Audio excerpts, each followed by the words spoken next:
One day, James had to wait at the station till Edward and his train came in. This made him cross. Late again? Edward laughed, and James fumed away.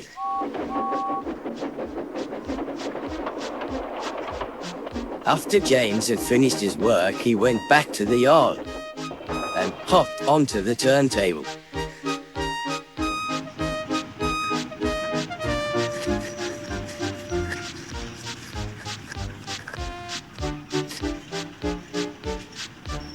He was still feeling very bad-tempered. "Edward is impossible," he grumbled to the others. "He clanks about like a lot of old iron, and he is so slow he makes us wait." Thomas and Percy were indignant. "Old iron?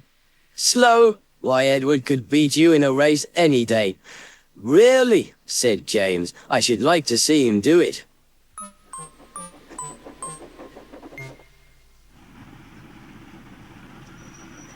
Next morning, James's driver was suddenly taken ill.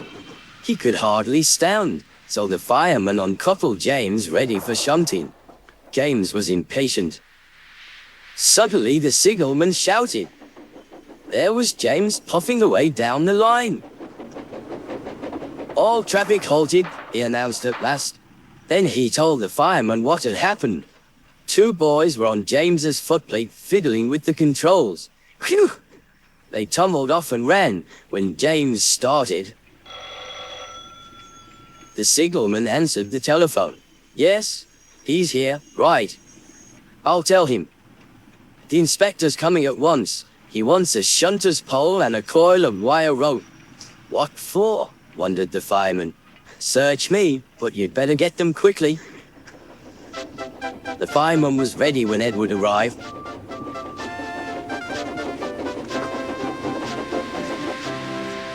The inspector saw the pole and the rope. "Good man, jump in." We'll catch him, puffed Edward. James was laughing.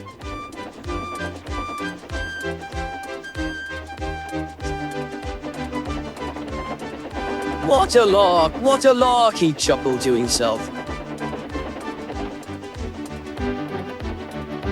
Suddenly he was going faster and faster. He realized that he had no driver. "What shall I do? I can't stop! Help! Help!" We're coming, called Edward.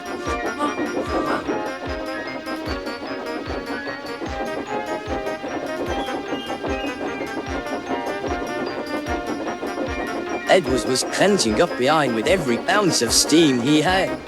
At last he caught up with James.